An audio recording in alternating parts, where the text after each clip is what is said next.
All right, Paul. Well, there we have it. Another coffee talk wrapped up. That was so much fun talking about copy. It was really great. I thought it was a great way to kick off season two. I think that copy is one of the most neglected parts, or maybe even the most like it's more of an enigma and it's often ignored, or at least people don't know what to do with it. So it was really great to talk through that and get some good insights on, what can dealers do to kind of keep the copy within some boundaries and some borders and to be able to measure it. Yeah, I found it really interesting how much variance there was amongst the group around, their own comfort with copy and what they're doing and how they're handling it. Some were just right out there saying, "Hey, this is not my strength," and lots of scribbling of notes and so forth. So as we were talking about different strategies. So some of the things that, like, I know the people that are going to be watching this video didn't get to be a part of that for one reason or another, and they didn't get to. I would say some of the most effective parts of the conversation were testing, and what copy you're using in your post. At least Facebook came up as a really clear way to test different types of copy on the same image or the same video or the same ad, and writing copy in a way like maybe you could try one that's formal and one that's informal. And the beauty is that Facebook will tell you which ad is performing better, and maybe that can give you a little bit of insight into what your tone should be moving forward. So I thought that was a really good takeaway. Yeah, there was a lot of coalescence around that idea of copy often isn't what we think of to test. We think of testing creative, we think of the visuals, but Mhm. the words are also worth testing and figuring that out. I loved the little bit about the ellipses. Yes, yes. Differing opinions on like how long do you write, and Paul, you were mentioning on LinkedIn that might even affect the algorithm. Yeah, so on LinkedIn, this is something I've recently made a change to in the way I write copy. So the point of good copy is to make it a slippery slope. Your first few words, it's just like a video, right? Your first few seconds earns you another few seconds, earns you another few seconds. And the same is true with copy. The first few words earn you a little more, and you want people to very easily slide down that slope of copy. So when you see the paragraph or the long sentence truncated with the ellipses at the end, if someone clicks on the ellipses, the algorithm ranks it as more interesting and higher, so it shows it to more people. So there really is this thought, and like, well, do I make my copy so everything gets squeezed into the first section before the ellipses, or do I write interesting enough copy that people just need to click on that to kind of scratch the itch? And if you get people to click on that show more or on the ellipses, actually the platform acknowledges that more valuable, will show it to more people, and then your spend and everything will get more effective because it'll be broad. Hey, that was something new for me, so I thought that was super interesting. We also talked about tone and establishing what our organization's tone is. When we think about brand guidelines, it's so easy to just think about the logo usage and what are the other visuals, but the pillars of our messaging are really important in brand guidelines and establishing the tone.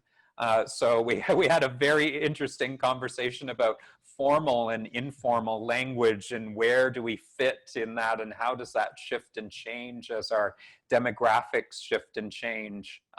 Certainly giving thought to that was a real key point I took away. Yeah, one little tip that we talked about that might be helpful.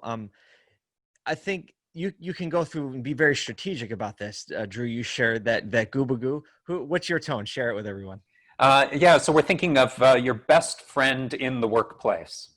Yeah, your best friend. So that's the trajectory in which you write your copy and you speak. So you can go through a lot of effort to define exactly how you talk and the rules and all that. But generally speaking, if you're just stepping into this even way of thinking, something that's been very helpful for our agency and to help get clients oriented would be to say, well, think of a celebrity or a character in a movie or a play or something that would give maybe a little more general perspective to a larger group of people because they're familiar with it. So say Tom Hanks in Saving Private Ryan, right? That is a certain tone. It's responsible. It's serious. Or you could say Tom Hanks in Toy Story as the character Woody, right? There's still Tom Hanks. And if you can come up with a celebrity that is like, yeah, I think our business organization would speak like that. it'll at least give you a little bit of framework to say, well, how, when you read your copy, like, can I imagine that character reading this copy authentically? And we kind of came up to the hint. Here's a helpful hint. If you're a dealership, that character or that person is not Dave Chappelle.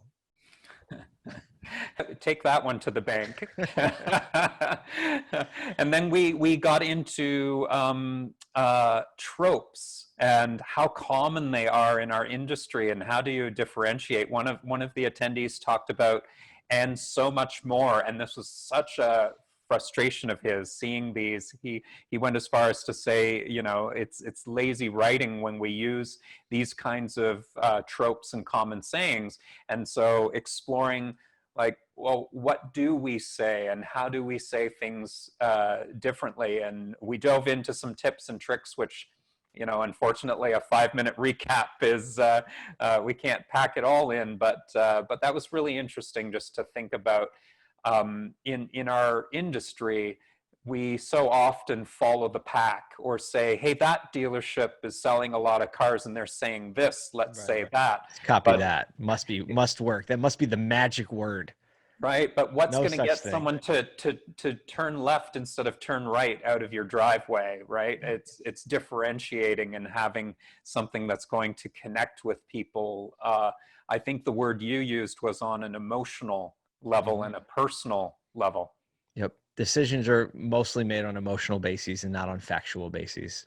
And then we finished off with a few resources that everybody would find useful, and talked about some of the campaigns that people were most proud of. That was really fun to hear some of those. So we'll put some of those resources into alongside this video, so people have access to those. And it was great. Thanks, Paul, for co-hosting this with me again.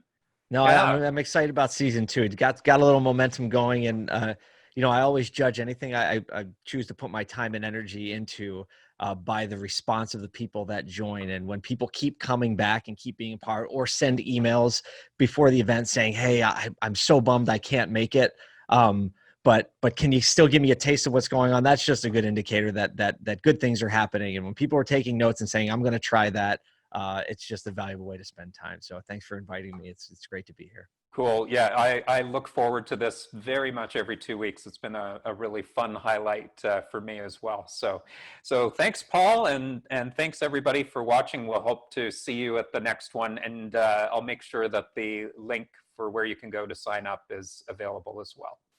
See you next time.